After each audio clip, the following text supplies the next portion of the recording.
Hey sinners, this is Cintria. I hope the wind's not too bad. I've got a bit of sinus infection up here, so I sound kind of funny. This episode we're going to talk about composting. I actually wanted to do a general one-over because I got a lot going on right now. About to build the beds. You see soil over there. I got a bunch of plants over there. I got a water garden I just started.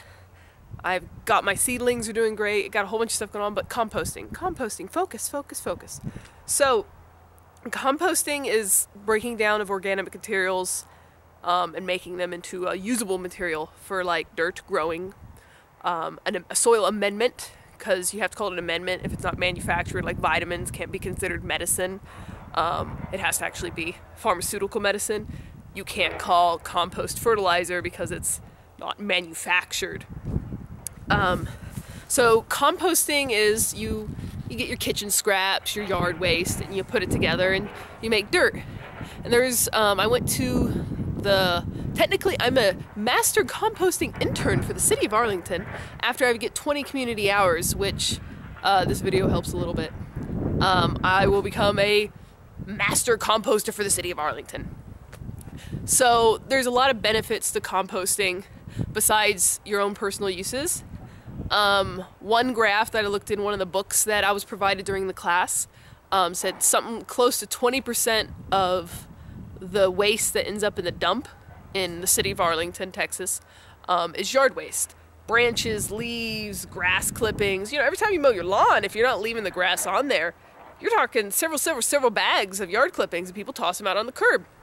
And you think, oh, well, what's wrong with that? You know, it goes to the dump and it's organic. Like, you know, you throw an apple core out on the road, it's going to just go away, right? No.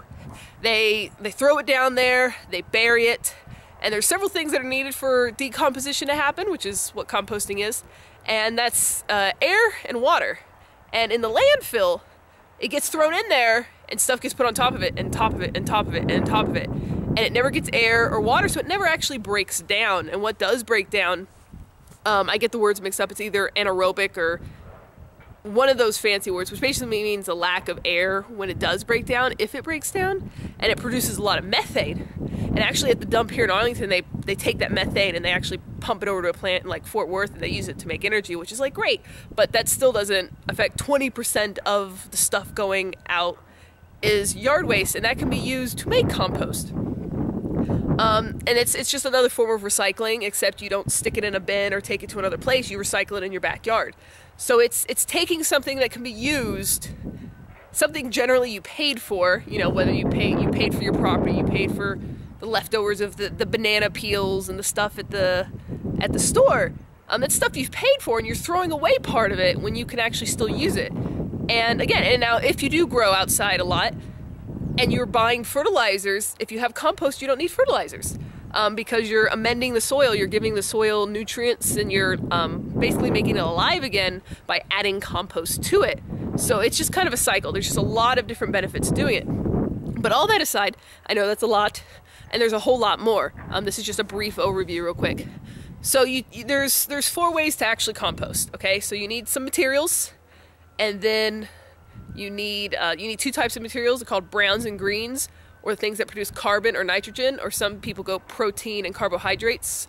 And you stick that stuff together and you give it the right amount of air and you give it the right amount of water, and then microorganisms start going crazy and they start eating it down, and they start doing a whole bunch of stuff which actually produces a lot of heat if you're doing hot composting, which is one of the quickest types of composting, which is I'm doing now and I'm about to show you. And hot composting is, so you got that reaction going on, and you can break down all that material in about 3 weeks to get usable compost. It's not finished. It still takes several more weeks after that to get the nice brown, black gold as they call it. So let's show you here real quick, and I'll go over a little more detail. So this is my hot pile right here, before I show you the temperature on it. It's not very big. I wish I had more. When we moved into this property, there was this grass pile you guys probably remember. And I've been taking this grass, and since it's so dry, it's basically a brown, which means it has a lot of carbon in it. Carbon would be things from trees and paper and stuff like that. So that was my carbon source, which I think it varies, but I say carbon could be 50 to 70% of your pile. Usually you want a little more carbon than you want nitrogen. And the nitrogen is going to be anything that's still kind of alive. So like this leaf here is nitrogen. coffee grounds are nitrogen. Most kitchen scraps are nitrogen. And you mix it all up, and you get it wet enough, but you don't want it too wet.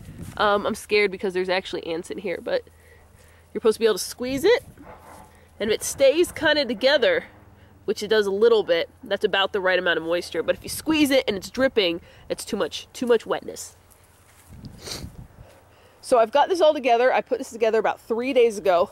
The current temperature right now on this is about 100, if I can get a good, about 152 degrees. That's really good. Most people, from what I understand, would be pretty happy in the 120 area. So you have some different stuff going on here. There's 3 types of microorganisms going on. You got some that are cold, the stuff that would eat the stuff in your fridge. When you get mold on stuff and it's in your fridge, that's fungus and microorganisms and bacteria that work in cold. And then you have stuff that gets a little hotter. I don't know the exact temps, but I think it's something like, I don't know, 70 degrees to like 120. I'm kind of pulling this out of my butt. I'm not quite sure. And then there's stuff that are like over 120, which is what we got going on now, that really get the job done, and they get the job done fast. So I'm going to take this out. Even actually, I don't really want to disturb this too much, simply because it's doing, basically it's perfect right now. If it's doing that, it's probably good. And generally hotness means there's a lot of nitrogen in there, which is very possible. Some of the grass may still have nitrogen, and I used coffee grounds from Starbucks, which they provide you for free. So I've got my pitchfork, which has been very useful, and I'm just going to open this up a little bit so we can see what's going on in here. Okay, so this is only after a few days, and as you can see, it's actually steaming. I don't know if you guys can see. Wow, it is steaming. Let's get in there a little deeper. Well, wow, that is really hot. Let's see if I can get this in a way that you guys might be able to see some of that steam. I'm not sure the right angle, but let's try it one more time, see if you guys can get it. Wow, that is hot. I don't know, you guys might be able to see. Oh, there we go. I can see some steam coming off of it now.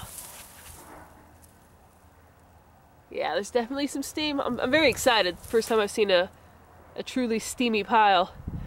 A delicious steamy pile. Wow, that would burn. If I stuck my hand in there, that would probably burn me. So technically I aerated it a little bit. You can see how black it is. I assume that's good, or it might be too wet. I'm trying to do this with one hand and hold the camera. One-handed pitchforking is not the easiest thing to do. But I want to go ahead and get this covered back up. I don't want to disturb it too much. I probably want to stir in the stuff on the sides into the middle soon. So I'm no expert at it. I mean, I took a little class, but so basically what I did, again, to summarize it, is composting is using what you got to make, instead of throwing it out, using it to make stuff that is useful for gardening. Or you can use it, throw it on top of your, throw it in a plant pot. You can put it as a top dressing on your yard. Your yard will just go crazy. You throw a little bit of that on there. Because it's got all sorts of stuff. It's got nitrogen, it's got carbon, but generally, depending on what you put in, it's got a lot of other stuff. Like, I threw some potatoes in there. Potatoes have potassium. Plants like potassium. Plants like hundreds of things. They're not simple. They only don't like just those 3 things that you always hear about. Just like you always hear, like sugar, fat, and what is that other thing? Protein? You hear that all the time for people. Well, there's a lot more than we need than just that. There's all the vitamins and micronutrients. There's hundreds and hundreds of things that our bodies need. Some things that scientists don't even really know what they are, but they're in things. Like when you eat some spinach, there's things in there. Going back to that summary, you know how I'm tangent-y. That's why you guys like me so much, right? I made compost. And the things we need to do that with is you need air, which is free, which is great. You need carbon, well, air, water, so you need to dampen it once in a while. You don't want it dripping, but you don't want it so dry that it flakes out of your hand.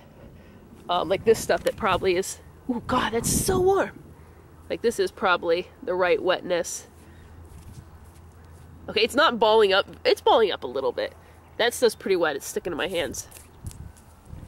So you need air, water, and then you need not necessarily equal parts. Nitrogen breaks down a lot faster than carbon does. If you just fill this all with nitrogen, let's say you just had all kitchen scraps and coffee grounds and all the things that have lots and lots of nitrogen, it would turn into a big pile of goo and it would smell bad. You would get compost, kind of, but there'd probably be no body to it. Probably which is like dry leaves, wood chips, supposedly dry grass clippings. I've read different things that say dry grass clippings are still kind of nitrogen-y. And you mix it all up, and generally you want 3 by 3 by 3. That gives you about a cubic yard worth of material, which will probably break down and only give you about a third of that. Right here I probably have, I don't know, a third to half of a thing of, you know, I don't know. After it's all broken down, I might be lucky to get 4 or 5 cubic feet out of there. Maybe. I don't know. But anyways, you just need that stuff, put it together, and you get compost. Now,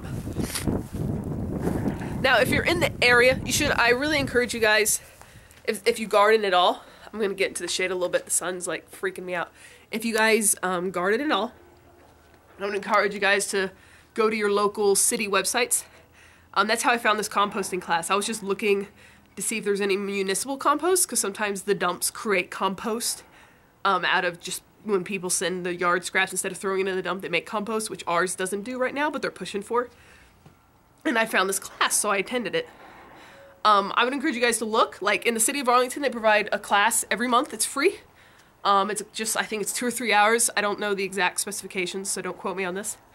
Free, you go and they tell you all the stuff I just told you, but with people that actually know what they're talking about and more facts and more experience. My experience is about 4 days with composting, so I'm definitely an expert.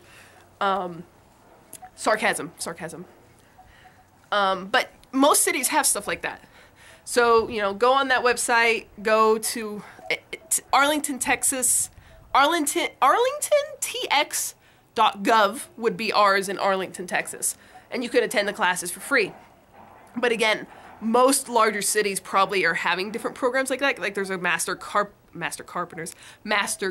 class. Remember, I have a fever right now and I'm kind of sick, so that's why I'm mumbling so much. And be sure to check those things out. I'm going to put a link below to the Arlington composting website. I know most of you guys watching this are probably not going to be from Arlington, Texas. But it'll give you an idea. And even if you don't want to compost, it's good knowledge to have. And you can always, even if you don't compost and you don't have a yard, but you know, your buddy does, you could always help him out and start something. And it's just good. It's good for sustainability, recycling. You're not throwing away stuff you paid for. You're getting something out of it you can use. And you're saving money. I mean, the landfill in Arlington, Texas, they have little things called cells, and they're about $7 million to make. And I guess they last about a year or two. They would last like another half a year if you just didn't throw the yard clippings in there, and other things like that. Okay, so this is Centris signing off. Thank you guys for watching. This wasn't a comprehensive tutorial. This is just kind of what is composting, and then what I had out there. Please ask questions below, and I will do my best to provide links to people that actually know what they're talking about, or answer the questions if I do believe I know the answer. There's no one way to compost. There's hundreds of ways to do it. As one of the lecture speakers at the class I went to, which was 12 hours long, it wasn't the 2-hour long class, it was a 2-day, it was a big class. Composting happens. If you do nothing else, throw all your yard waste into a corner, throw some food scraps in it, make sure to bury it or you're going to get pests. Bury it up. And if nothing else, composting will happen eventually. But yeah, composting happens.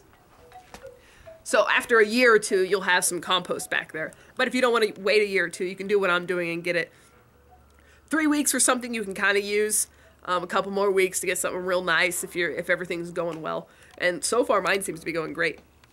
So again, any questions, pop them down there. If you like these kind of videos, you know, hit the like button. If you really want to be helpful, share it on your Facebook page or on Twitter. That's helpful. This is Centra signing out. You know how I am, I ramble and I keep saying stuff. And I want to show you all this other stuff, but that's for a different video. Keep it concise. I'm so bad at that. So this is Centra signing out. We're Christina, if you know me in real life. I will see you guys later.